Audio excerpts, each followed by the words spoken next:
Thanks for the invite, though. Your next vacation could bring you closer to nature and allow you to experience animals in their natural habitat. Travel specialist Tania Swasbrook has 4 ideas so far. Before we came out, Tanya said, can I talk with my hands, please? Because I'd like to emote this way. Please, bring us the whole world, Tanya. The world is yours. You can swim off the coast of Catalina. You're starting in Catalina. Absolutely, I am.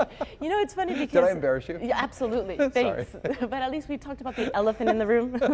No, so now a lot of travel companies are bringing you closer to not only nature, but animals. And you know how nowadays we're talking about conservancy of animals. So don't drink out of plastic straws because of the turtles and etc. So what we want to focus on is how you can actually enjoy nature and the animals, but also save them and protect them. And not disrupt their habitat. Exactly. So, so what do we do at Catalina? Catalina Island is really close by, and this is where we start. And this is about a 2-hour drive from San Diego. You take a ferry, cross over, and there's so much to do in Catalina. You can, obviously there's hiking and biking, and you stay on the beach, and you stay in lodging and cabins and whatnot. But what is really cool about Catalina is that they have this conservation effort for the Catalina Island fox. Oh.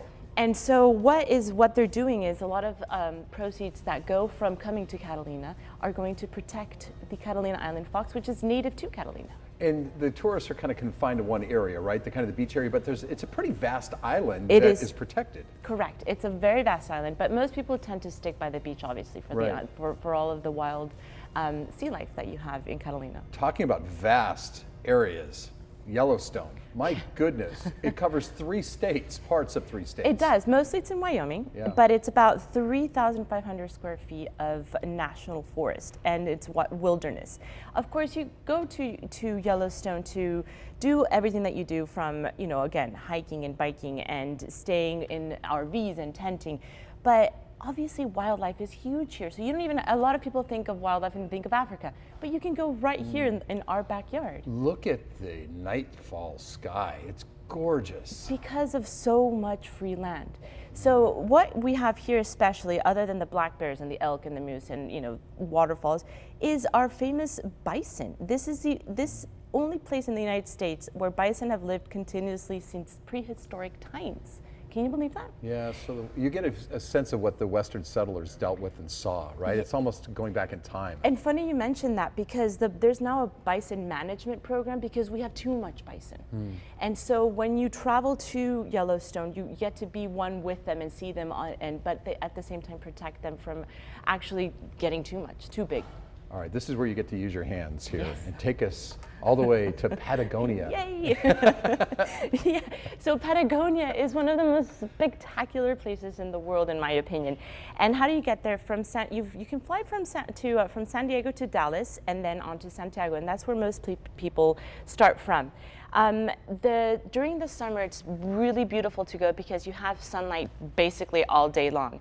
And what we have here is puma trekking, which is very exciting. Wow, because what a beautiful, beautiful beast. It is. I mean, they're gorgeous. It's stunning, and this is one of the most spectacular ways to actually see them. So companies like Explora or Quasar Expeditions not only take you to see the beautiful island, the beautiful animals, but you know, you can actually stay in these most remote places in the world and be one with them and do all these activities that you do in Torres del Paine, and you have glaciers, and it's just beautiful. So you're way south of the equator, and so like you said, the daylight hours are a lot longer, right? A lot longer, yeah. India.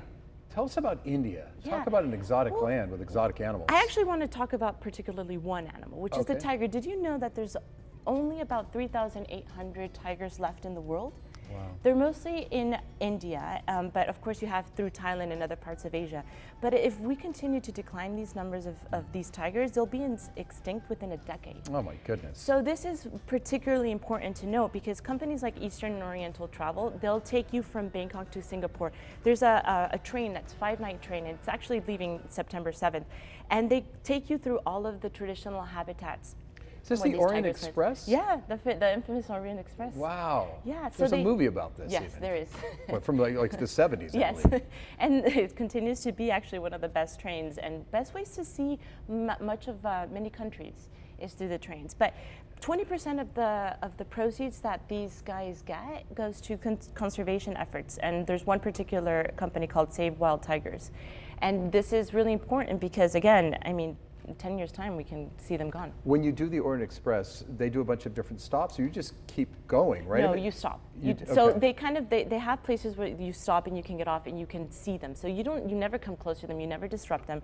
You just come up and you see them in their natural habitat. And the train ride itself is very first class. It's very as you first just class. saw in the Yeah, video it's of beautiful. the restaurants. So you can go from camping to RVing to beautiful trains and see the animals in their habitat. What's the prettiest place in the world that you've ever seen? Put you on the spot here. Honestly, right now you said that New Zealand. New Zealand. Very, very good. Because it has all seasons in one spot. Tania Swasbrook, thank you so much. Good Thank seeing you. you again. Yeah, you too. Nice job.